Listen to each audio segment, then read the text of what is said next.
Mesdames, Messieurs, chers amis, frères et sœurs, nous remercions le Seigneur pour la grâce qu'il nous accorde et pour la disposition de pouvoir passer 12 heures dans sa présence. Généralement, nous autres humains avons du mal à rester en la présence du Seigneur. Et nous cherchons souvent toutes sortes d'excuses pour passer notre temps de futilité. Mais aujourd'hui, à l'instar de Marie, nous avons choisi la bonne part en restant au pied du Maître pour recevoir les instructions qui nous permettront de grandir spirituellement. Le Seigneur, qui est l'illuminateur de toutes choses, saura comment nous récompenser. Pendant les quelques minutes qui nous sont allouées, nous nous proposons de vous entretenir sur ce thème qui nous interpelle tous, ou du moins sur cette interrogation: comment activer le sang de Jésus?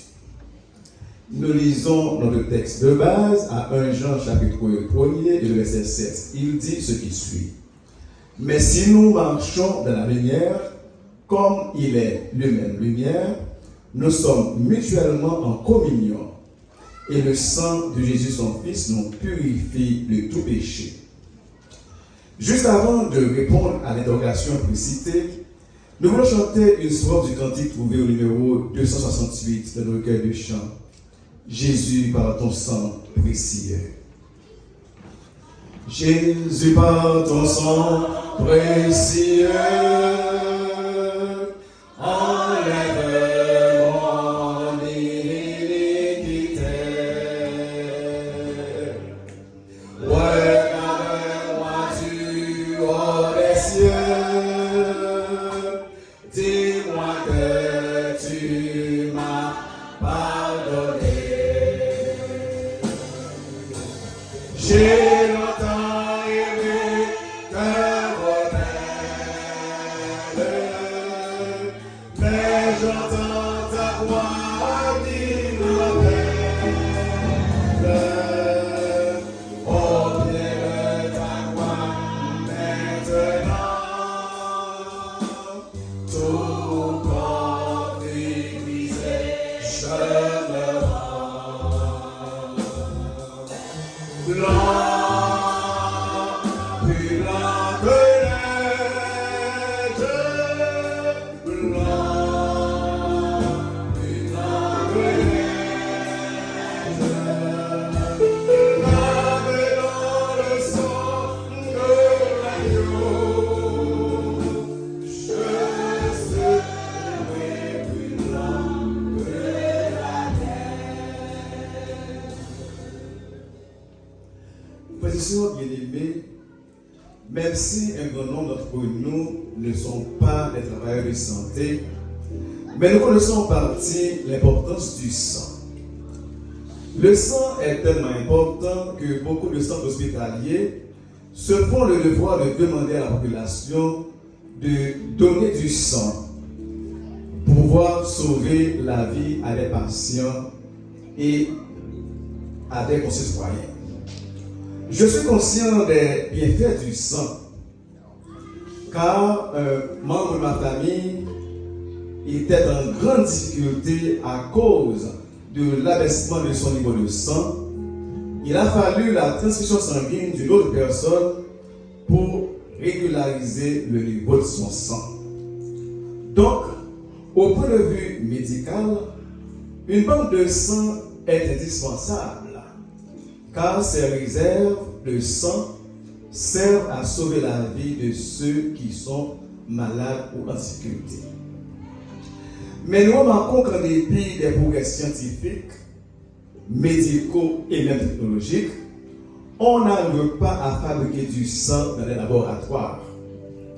Dans ce cas, le don du sang est nécessaire. Le don du sang est bénéfique pour les donneurs et pour ceux qui les reçoivent. On peut citer au moins deux bénéfices pour ceux-là qui donnent leur sang. Celui-ci ou celle-là peut stimuler la production de nouvelles cellules dans son corps et cela contribuera à promouvoir une bonne santé. Le don du sang peut aussi contribuer à réduire le poids corporel. Et pour celui qui reçoit la transfusion du sang, sa vie peut être mise hors du danger. Donc, nous pouvons conclure que le don du sang est indispensable pour assurer les soins prodigués à de nombreux patients dans les centres hospitaliers. On appelle le peuple adventiste le peuple du livre, parce que nous passons beaucoup de temps à l'étude de la parole du Seigneur, nous lisons aussi des ouvrages de l'esprit de prophétie, et nous partageons les connaissances acquises au monde entier. Nous avions appris que sur l'ancienne alliance, que le sang était un élément important dans les rituels du temple. Nous n'allons pas vous donner une étude détaillée sur le fonctionnement et les rituels du temple, mais nous savons que les Lévites égorgeaient les animaux et répandaient leur sang en holocauste pour la rémission des péchés, soit de l'individu ou du peuple. Ce qui veut dire que les sacrificateurs ont transféré les péchés de ces derniers sur les animaux, et si l'Éternel agrée le sacrifice qui est offert, les péchés de ces derniers sont pardonnés.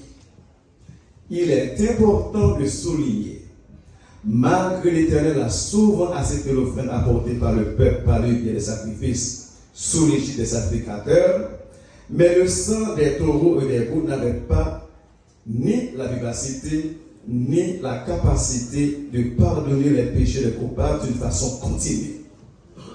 Bien sûr, une fois que le sacrifice est offert et que l'Éternel accepte le sacrifice, les péchés de ceux pour lesquels les holocaustes ont été offerts sont pardonnés temporairement. Mais il fallait l'arrivée d'un agneau sans défaut et d'un souverain sacrificateur dans les paradis célestes pour présenter devant Dieu nos péchés quotidiennement pour que nous ayons trouvé grâce devant l'Éternel. Avec la venue de Jésus et à cause de son sacrifice sur la croix, il a mis à notre disposition une âme qui est indispensable et qui représente même la base de notre salut. C'est son propre sang. Le sang de Jésus a été versé pour plusieurs raisons. Nous savons qu'il a été versé pour nous sauver, mais il y a aussi plusieurs autres applications que nous devons faire de ce sang dans notre vie. De la même façon que Moïse, les Lévites et sacrificateurs, après lui, devaient faire des aspersions avec le sang des sacrifices sur plusieurs instances de la transaction, selon Hébreux 9, verset 21, le principe de l'aspersion demeure dans leur alliance. L'aspersion que nous devons faire aujourd'hui, ce n'est plus d'asperger du sang sur le linteau de nos portes, ni des écriteaux pour dire que le sang de Jésus est sur nous. La seule façon de vraiment, la façon la plus importante que nous devons pas, que nous ayons trouvé l'efficacité du sang de Jésus, c'est d'avoir premièrement une intimité avec Jésus. C'est la seule façon que nous pouvons nous approprier les bénéfices du sang de Jésus et jouir pleinement l'action restauratrice de ce sang. Mais qu'est-ce que cela vraiment signifie? Cela signifie que nous devons abandonner les œuvres des ténèbres. L'apôtre Paul rappelle aux fidèles de Rome que le chrétien doit couper tout lien avec un passé de ténèbres, porteur d'impureté, d'injustice, de méchanceté, de cupidité, d'envie, de rivalité, de malhonnêteté, de médisance. Rejetons les œuvres des ténèbres. Quelles sont ces œuvres des ténèbres? Il s'agit, selon l'apôtre Paul, de toutes sortes de fautes, allant de l'ivresse à l'impureté, les disputes, la jalousie, jusqu'à oublier Dieu, la trahison, l'homicide, l'orgueil, le mépris des autres et le matérialisme, l'esprit de consommation de la vanité. Certains frères et sœurs de professeurs de foi différentes pensent qu'ils peuvent s'approprier de la puissance du sang de Jésus en utilisant des slogans comme le sang de Jésus bio, ou en plaçant sur le linteau de leur porte des écriteaux tel que Blood of Christ, ou en priant à haute voix, pensant que ces appellations vont les garantir la puissance du sang de Jésus. Cela est seulement possible lorsque nous acceptons le sang de Jésus comme une alliance entre nous et le Seigneur.